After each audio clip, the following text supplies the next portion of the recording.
Ada orang yang minta saya respon berkenaan dengan statement Johan masa perkampungan sunnah.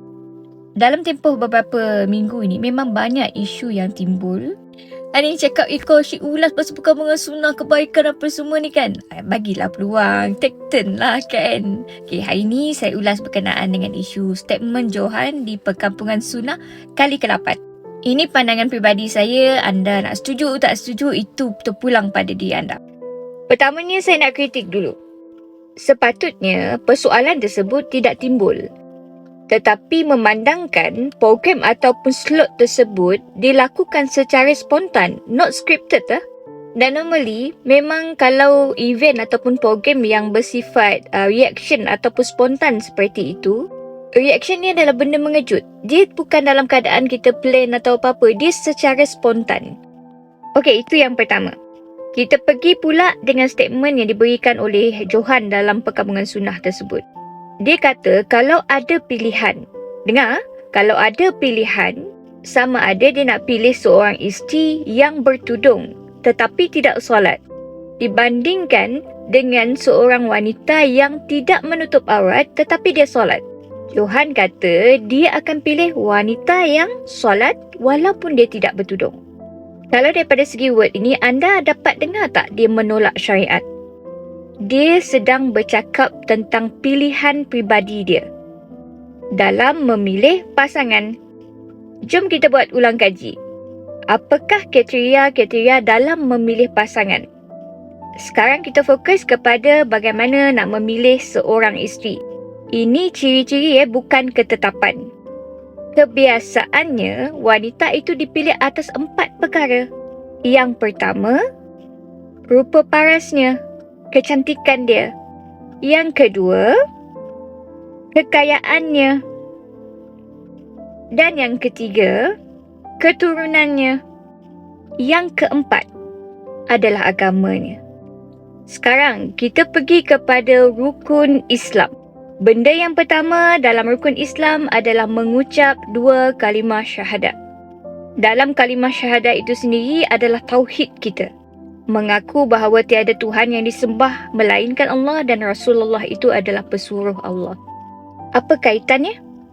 Seseorang yang mengaku dia beriman, dia lafazkan dengan lidah, membenarkan apa yang dilafazkan dengan hati dan melakukannya dengan perbuatan. Menutup aurat dan solat adalah benda yang wajib. Selagi mana dia beragama Islam dan mengaku beriman kepada Allah Subhanahu Wa Taala, dia tidak boleh menafikan kewajipan menutup aurat dan menjaga solat. Dikhawatiri perkataan-perkataan yang dilisankan itu boleh membawa kepada kalam kufur. Tidak boleh, okey? Tidak boleh. Cuma dalam situasi Johan ini tadi, dia bercakap secara spontan dan dia tidak menafikan kewajipan menutup aurat. Malah dalam petikan reaction itu, dia tahu bahawa menutup aurat itu wajib dan solat itu juga wajib. Dalam erti kata ini, kita membicarakan tentang pilihan seseorang memilih pasangan dia. Kerana Johan sendiri tahu apa kekurangan dan kelebihan pada diri dia. Dia tahu kemampuan dia setakat mana untuk bimbing isteri dia. Kita manusia ni tak sempurna tau. Ada banyak keuzuran kita. Bila nampak seseorang dekat luar tu, dia tak bertudung, dia tak menutup aurat, tetapi dia menjaga solat dia. Sentiasalah beri nasihat. Jangan lemahkan semangat orang sebab kita tak tahu apa yang ada dekat dalam hati dia. Setiap daripada kita ni punya ujian yang berbeza. Ada orang yang pandai bercakap, dia diuji dengan percakapan dia, diuji dengan lisan dia. Ada orang yang cantik, diuji dengan kecantikan dia. Ada orang yang berharta, diuji dengan harta dia. Ada orang yang hidup melarat, diuji dengan kesusahan dia. Dan dalam perbezaan-perbezaan ujian yang kita hadap ni, kita ni tetap bawa bekal untuk pulang ke perkampungan abadi. Mungkin pada orang nampak zahir dia teruk, buruk. Tapi kita tak tahu amalan yang dia buat. Kita cuma boleh berhukum pada zahir dia sahaja. Poinnya dia kat sini, selagi mana dia tidak menafikan kewajipan yang telah disyariatkan oleh Allah Subhanahu Wa Taala. Kita boleh anggap apa yang dia cakap dalam perkampungan sunnah kali ke-8 itu adalah keuzuran untuk diri dia. Kita doakan sama-sama isteri Johan terbuka hati untuk pakai tudung. Dan bagi orang yang duk kecam-kecam dia ni, tak payah tanya orang kat sebelah, tak payah tanya orang kat depan, tak payah tanya orang kat belakang. Tanya diri anda, anda sempurna? Banyak bercakap dan banyak buat kerja, dia akan banyak buat silap. Kurang bercakap, kurang silap.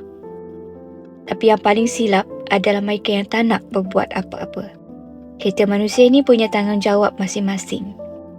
Tanggungjawab paling besar sebagai orang Islam ini adalah mengajak kepada kebaikan dan mengajak orang menjauhi keburukan.